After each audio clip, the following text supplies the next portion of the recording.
That tells on me forget, really, right? I mean, I suppose it's blocked so.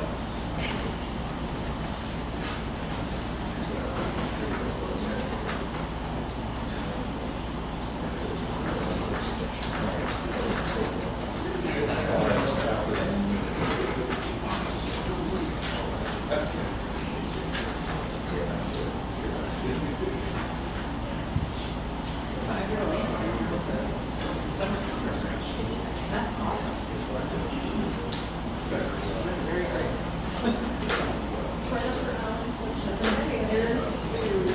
May 25th. Oh, it's such a great program. That's what I have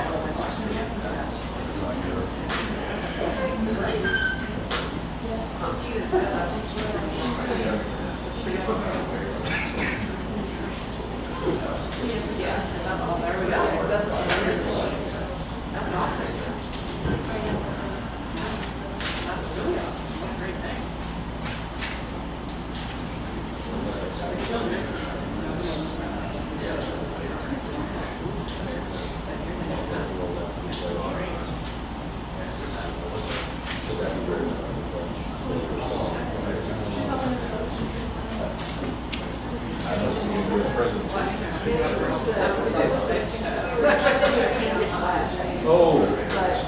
I didn't follow.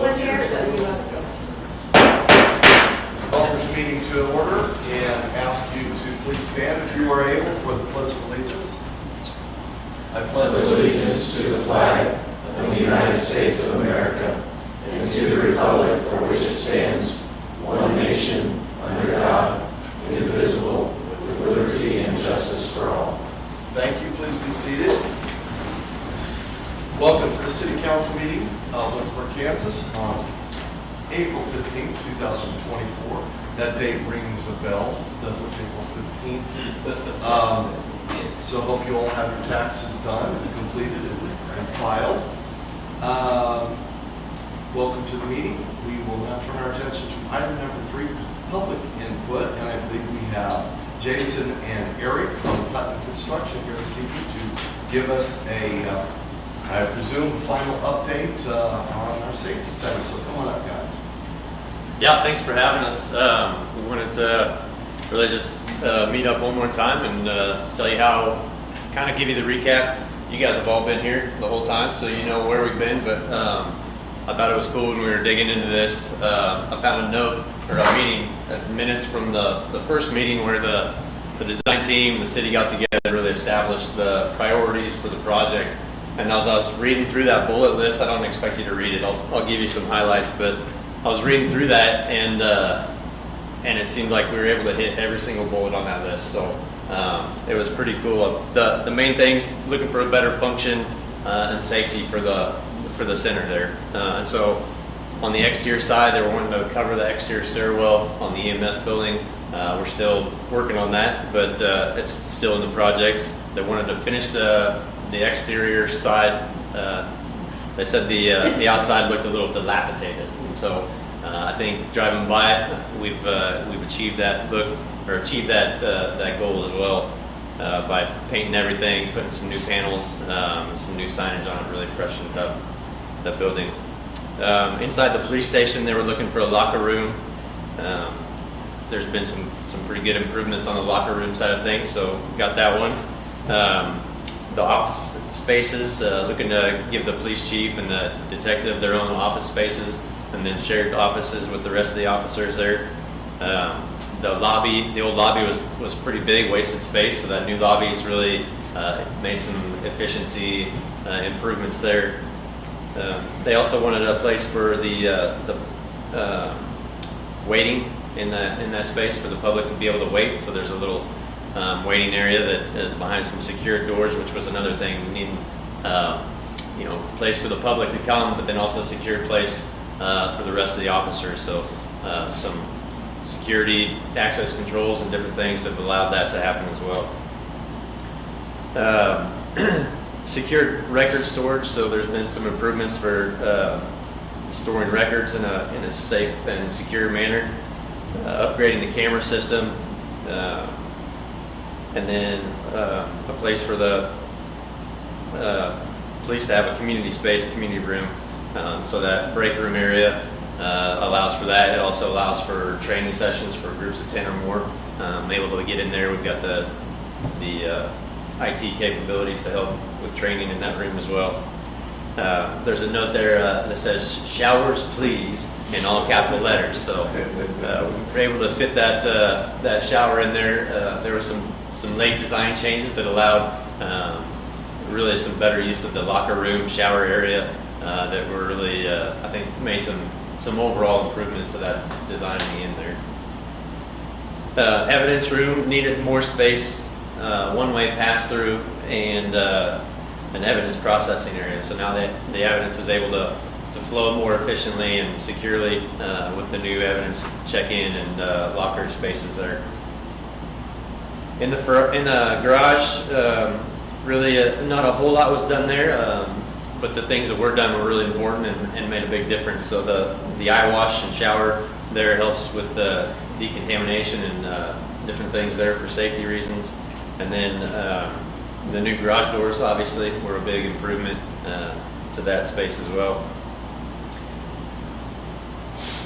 And then also, this wasn't part of our scope, but you guys were able to accomplish this during the project too, is adding the water lines to help with the truck fire filling, or the fire truck filling stations there. So some big improvements there. So really, again, going through that list, it was cool to see that we were able to achieve all those items.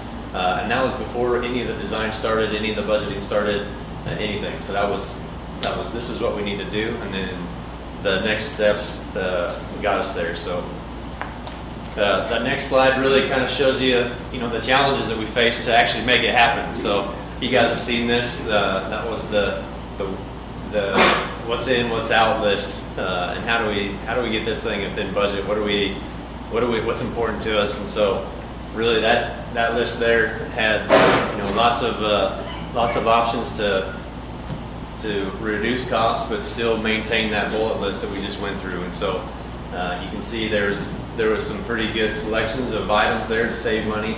There were some good selections of items of we really need to spend this money too to keep those bullets on that front page. And so looking back at that list, we were impressed too with the selections that were made and how the priorities were maintained and the budget was maintained to get where we needed to get. And so there was a lot of work to get there. That first meeting when we sat down was May of 22. The design agreement, once we actually got kicked off in design, it was the February of the following year in 23. And then by September, we had the design choices and ins and outs made, decided on, and we were able to establish a GMP to establish that final dollar amount and get started with demo by the beginning of November. So beginning of November, 5 months later, we had the C of O by the end of March. So the construction time frame between starting and finishing the actual construction was a short window in that whole picture. And obviously we were only here for part of it. You guys have been working on this for a long time and put a lot of work into it as well.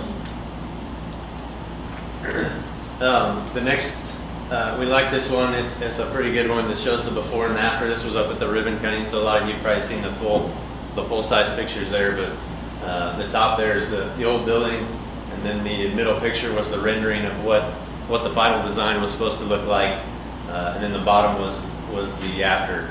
I actually had to ask the architect. I saw this in an email. I was looking at it, and the lines of the corners of the building just kind of looked weird to me. And I asked the architect, "Is that like a digital picture of the building?" He's like, "No, that's Neil just took that yesterday. That's the actual building." So I was like, "Wow, that's pretty impressive."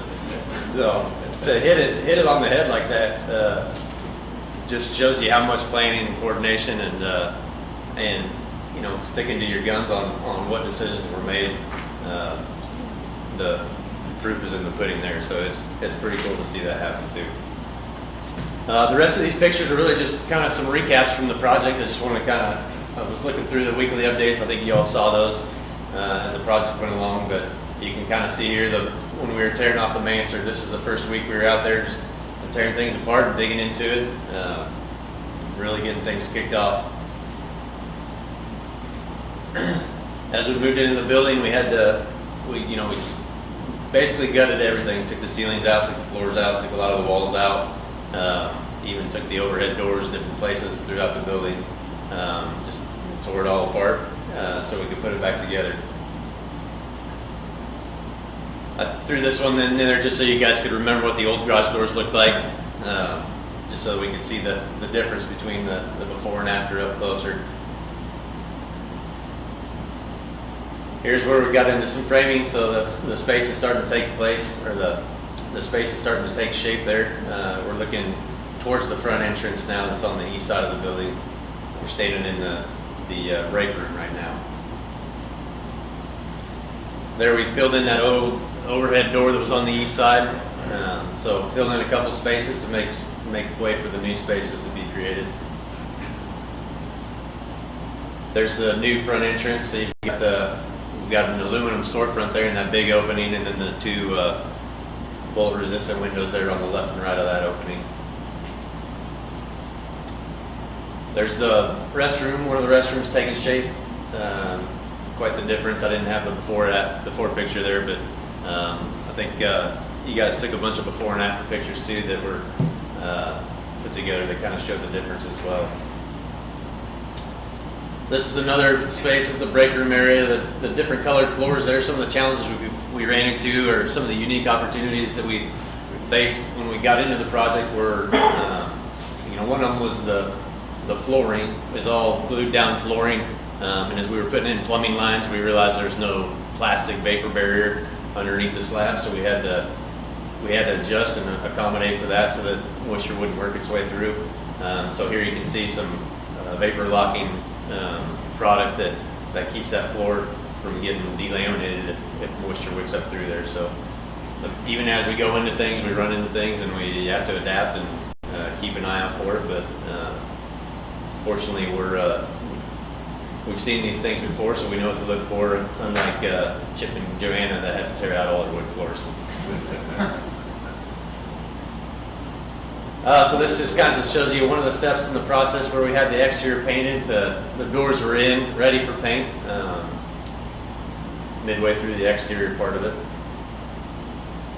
And then here we got the doors painted red, which really made that building pop. And then here we are again in the break room with all the flooring and the cabinetry down. Pretty much finished with it there.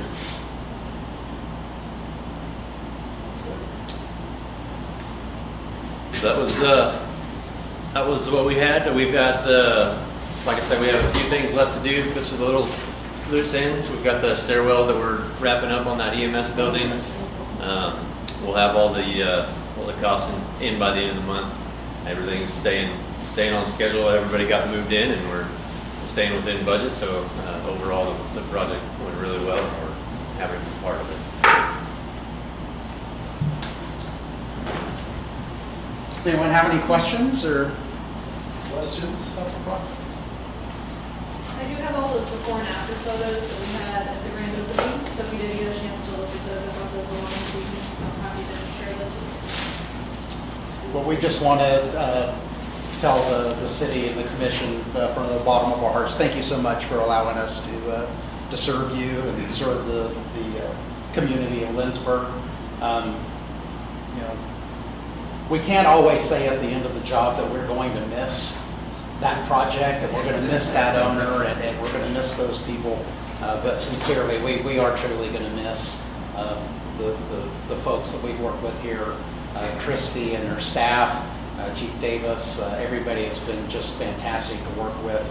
We're going to miss you guys very much, but hopefully we'll be back soon. We would love that to be back and serve you in any way we possibly can.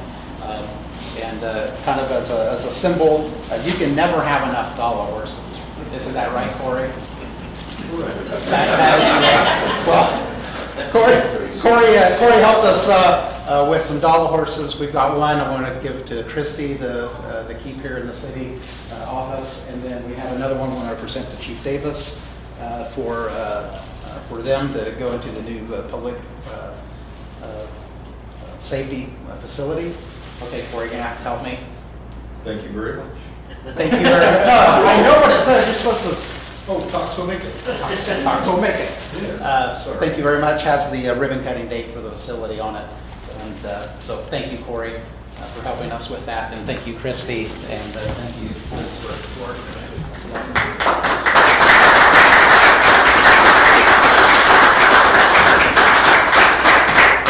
Thank you, guys, and thank you for the great job your company did, and we appreciate it very much. And we'll see you next time.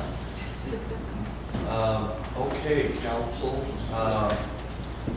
we'll turn our attention to item number 4. Madam Administrator, do we have any amendments to the agenda this evening? We do not. Seeing no amendments, turn our attention to item 5, the mayor's report. This evening, we have a few things I want to point out. We have a couple proclamations, but it's Lindsborg Workers Appreciation Day on April the 18th. We just want to draw your attention to that, to Ron, Matt, Ethan, and Gagan, and thank them for the work that they do. On April 24th, it is Administrative Professionals Day, so I want to thank Robin, Macy, Diane, and Julia for all of their work throughout the year. April is also Fair Housing Month, and KHRC was in town on March 26th, toured our city, which they saw a lot of great things, including Stockholm Estates, Sunflower Terrace, and other parts of the city. We want to thank Milton for coordinating and hosting that tour on March 26th. And then lastly, for items I'll mention, April's National Volunteer Month. We have a lot of volunteers, of course. We have a lot of boards that are kind of like the official volunteers for the city. But and those people, there are more than 60 of them on our commissions, boards, and committees. We are going to recognize them at a breakfast event on April 20th at the Sunstrom Building, as we did last year. And we thank all of our volunteers for everything they do for our city. We have 2 proclamations. One is for Arbor Day. Arbor Day was started in 1872 in Nebraska and first observed in Nebraska. It's now observed through the entire nation and the world. And trees give us paper, wood, fuel, and countless other products. They also moderate the temperature, clean air, produce life-giving oxygen, and provide habitat for wildlife. So therefore, I, Clark Schultz, Mayor of the City of Lindsborg, do hereby proclaim April 26th as Arbor Day in the City of Lindsborg, and I urge all citizens to celebrate Arbor Day and to support efforts to protect the trees and woodlands. We'll sign that this evening. And secondly, it is a day of prayer is on Thursday, May the 2nd, 2024, and in our city as well as across America, we're observing National Day of Prayer, which is being observed by all 50 states, signed by the governors and in many cities. The theme this year is Lift Up the Word, Light Up the World, based on 2 Samuel 22, 29 through 31. National Day of Prayer has been part of our heritage since it was declared by the First Continental Congress in 1775. And then in 1952, a public law was established and signed by President Harry Truman. And then it was later amended by Congress, and the updated version was signed by President Ronald Reagan in 1988. Therefore, I, Clark Schultz, Mayor of the City of Lindsborg, do hereby proclaim May 2nd, 2024 as a day of prayer throughout the City of Lindsborg. I'll sign that this evening as well. So that is our 2 proclamations for this evening. And council, turn your attention to item number 6, the consent agenda. There are 3 items. These items are routine and acted by one motion, and there will be no separate discussion unless a council member so requests. Item A is the approval of the minutes from the regular meeting, April 1st, 2024. Item B is payroll ordinance number 5479, and item C is purchase order ordinance number 5480. Is there a motion to approve the items on the consent agenda? So moved. Second. We have a motion and a second. Are there questions on the motion? Seeing no questions, I'll ask our city clerk to please call roll. Councilmembers Bruce, Yes. Evil, Yes. Presley, Yes. Portman. Yes. Swanson, Yes. Peterweight, Yes. Peterson, Yes. Smith. Yes. Motion passes. Thank you, council. Thank you, Roxy, for that. We'll turn our attention to item number 7, which is the appointments.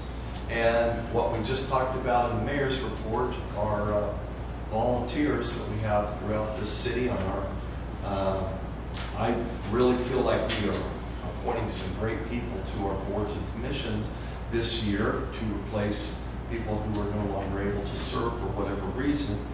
And on our Convention Visitor Bureau board, we have 5 appointments for this evening, and all of them have a tremendous amount of experience and will be very valuable on the CVB board.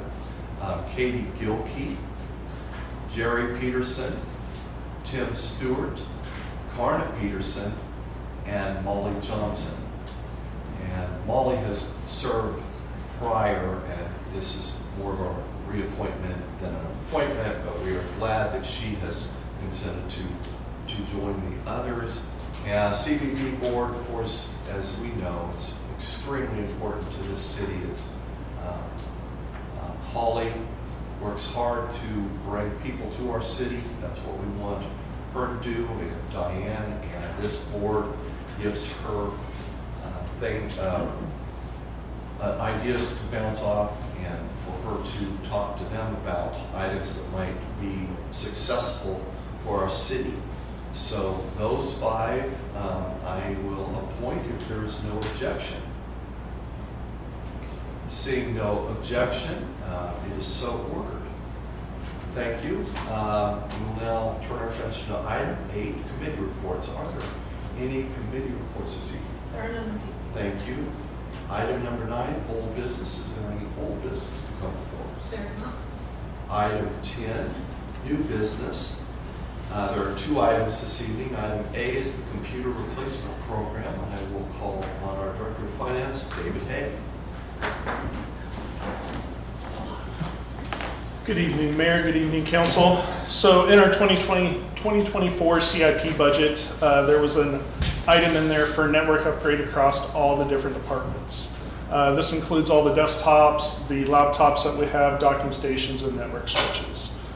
We sent a list of what our requirements were to 4 different companies and received bids from 4 different companies. So with those, though, not every company bid on every item. And so we did go in and we did an analysis spreadsheet to determine what was the best deal, whether we needed to buy some from one company and some from another. So as you'll see in the agenda item, it does say that the recommendation is a motion to approve the proposal from Reach Solution in the amount of $37,201 for the technology replacement. Questions for David?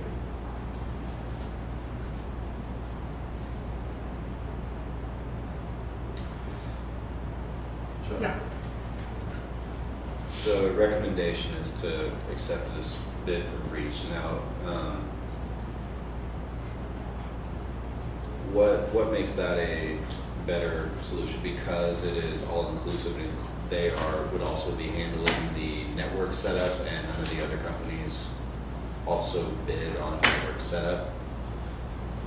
So within the spreadsheet, it shows just what the PCs only would cost. Yes. And so there was minimal difference between them and Dell. So based off that, we took not the lowest bid, but I mean, we're talking less than $100 difference between the 2. Yes. But then also, yes, then that also includes the network switches were included in that, and so it just made sense.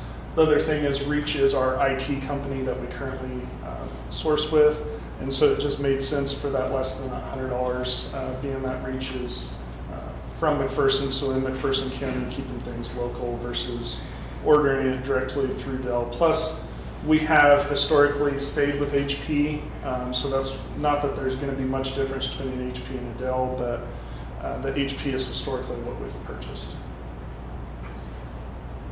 And iPads. We need iPads. So the iPads that you guys currently have are over 5 years old. And so our technology replacement, just for security reasons with the new upgraded technology, we look at something in the range of, we used to do 3 years on all of our PCs and the different equipment, but we were able to stretch that out to 4. And so we figured it was time for council. We've had some issues with some different iPads, and so we felt it was time to upgrade those iPads. What is the plan? What's to be done with all of the old equipment? Will Reach be taking that and making their own use of it? No, Reach takes it and destroys it. That way, since there is sensitive data that may be on it, so they take it and they'll basically recycle it is what they'll do.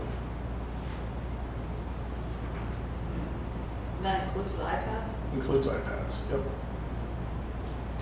There's not a secure way to wipe the iPads? That I don't know. I mean, we turn them over to Reach and they take care of, whether they clean them and do something else with them, that we don't know, but basically they are, we're given a guarantee that they will be cleaned.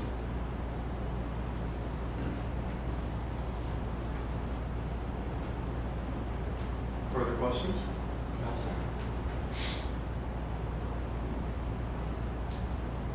With Reach charging $100 per computer for setup, if we were to go with any of these other companies, there's really no choice because that tacks on an extra $2,500-ish, more than that. Correct, because that $100, or it may not have been exactly $100, that was just the estimate that was given. That's included in their price when they price something out. So that's one of the reasons that their prices on their desktops are more expensive, is based off that setup fee is included with the laptops and desktops.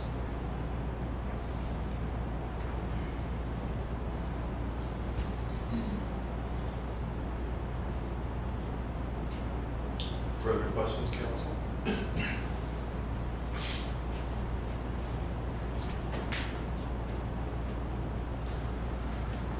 Thank you, David.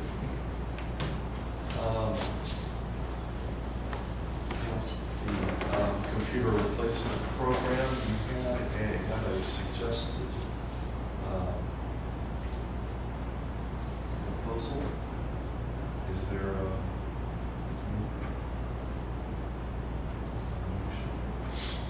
Motion, we follow the recommendation.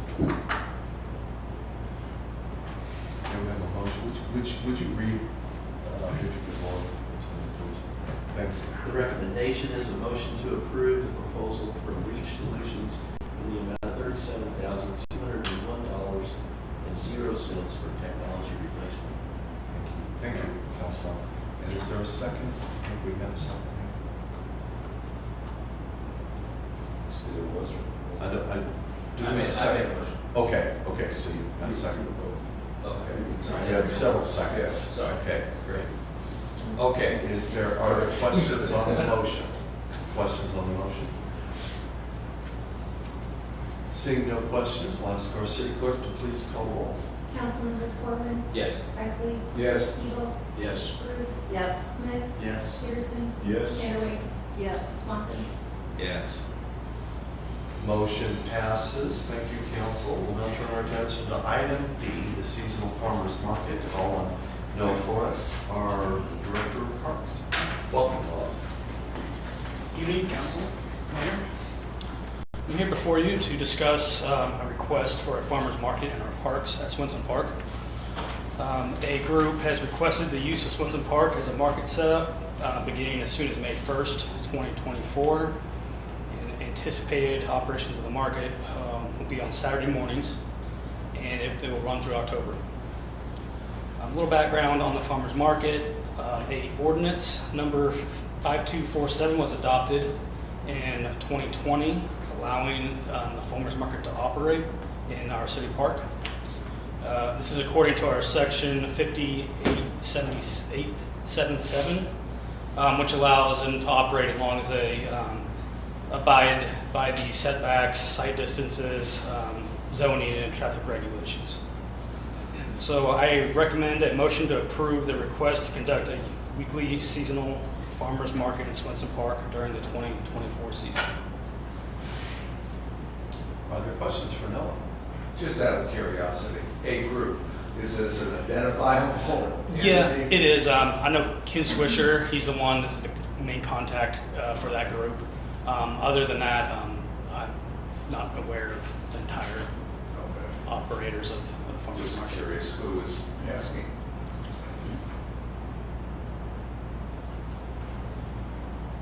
Further questions?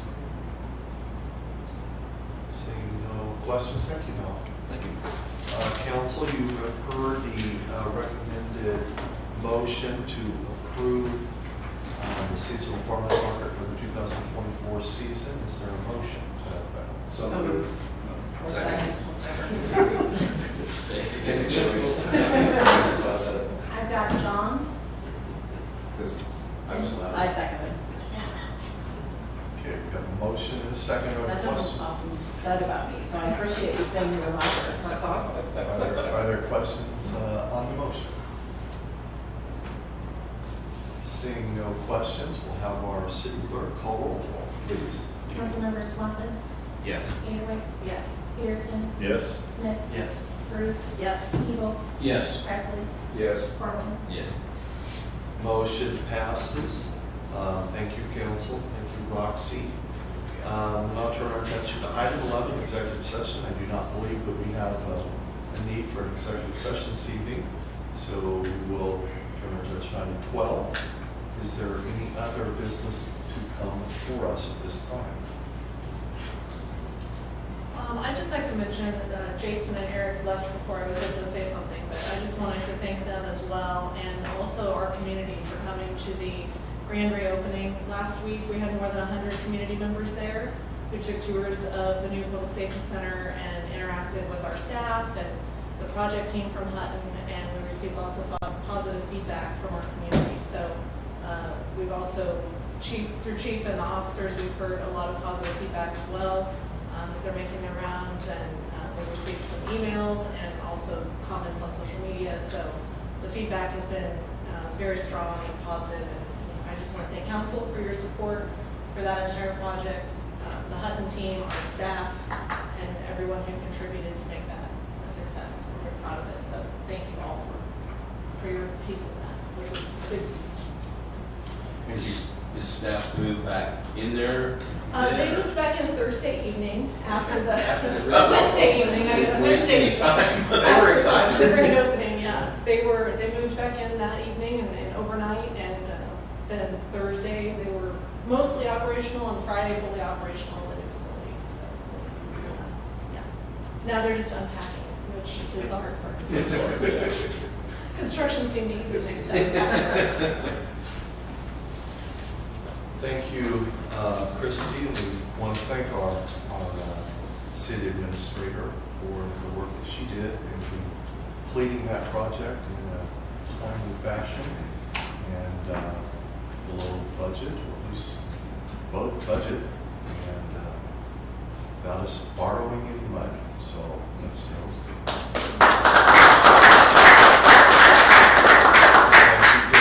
And everybody involved in that. With that, council, item 13, adjournment. Do I have a motion to adjourn? So moved. Second.